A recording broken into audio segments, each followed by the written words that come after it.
2019 ஆண்டுக்கான ஐபிஎல் தொடரில் 25வது போட்டி ஜெய்ப்பூர் சவாய் மான்சிங் மைதானத்தில் நடைபெற்றது. இப்போட்டியில் சென்னை மற்றும் ராஜஸ்தான் இரு அணிகளும் மோதின. இதில் டாஸ் வென்று பந்து வீச்சை தேர்வு செய்தார் தோனி.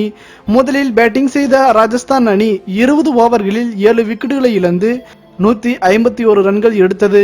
பின்னர் களமிறங்கிய சென்னை அணியின் தொடக்க வீரர்கள் சொதப்பியதால் சரியாக வந்த தோனி மற்றும் ராயுடு இருவரும் சிறப்பாக ஆடி அணியை தேய்ச்சி நல்ல நிலைக்கு கொண்டு வந்தனர்.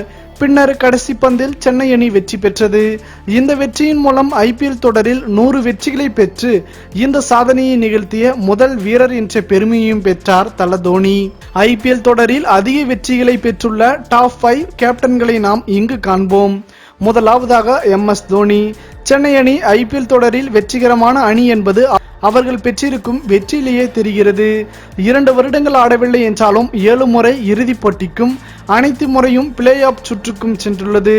100 வெற்றிகளுடன் இப்பட்டியலில் முதலிடத்தில் உள்ளார் தல தோனி. இரண்டாவதாக கௌதம் கம்பீர். கொல்கத்தா மற்றும் டெல்லி இரு அணிகளுக்கும் கேப்டனாக இருந்தவர் கம்பீர் கொல்கத்தா அணியில் தனக்கென தனி சகாப்தத்தையே உருவாக்கினார். ஐபிஎல் தொடரில் 71 வெற்றிகளை பெற்று இப்பட்டியலில் 2வது இடத்தை பிடித்துள்ளார். மூன்றாவதாக ரோஹித் சர்மா. மும்பை அணியை சிறப்பாக வழிநடத்தி செல்கிறார். இவர் தலைமையில் 3 முறை கோப்பையை வென்றுள்ளது மும்பை அணி. 55 வெற்றிகளுடன் இப்பட்டியலில் 3ஆம் இடத்தில் உள்ளார். 4ஆம் இடத்தில் விராட் கோலி. பெங்களூரு அணியின் கேப்டனாக ஆனதில் இருந்து அணிக்கு அவர் சிறப்பாக ஆடினாலும் மற்ற வீரர்கள் சரியாக கைகோர்க்காததால் பெங்களூரு அணி இதுவரை கோப்பையை வென்றதே இல்லை.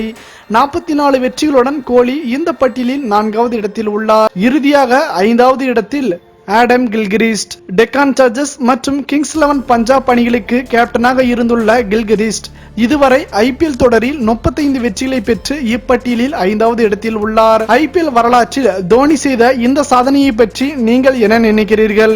உங்களின் கருத்துக்களை மறவாமல் கமெண்ட் பாக்ஸில் பதிவிடுங்கள். மேலும் இது போன்ற சுவாரஸ்யமான செய்திகளை உடனுக்குடன் தெரிந்து கொள்ள தமிழ் சேரை சேனலை சப்ஸ்கிரைப் பண்ணுங்க. மறக்காம பெல் ஐக்கானை கிளிக் பண்ணுங்க.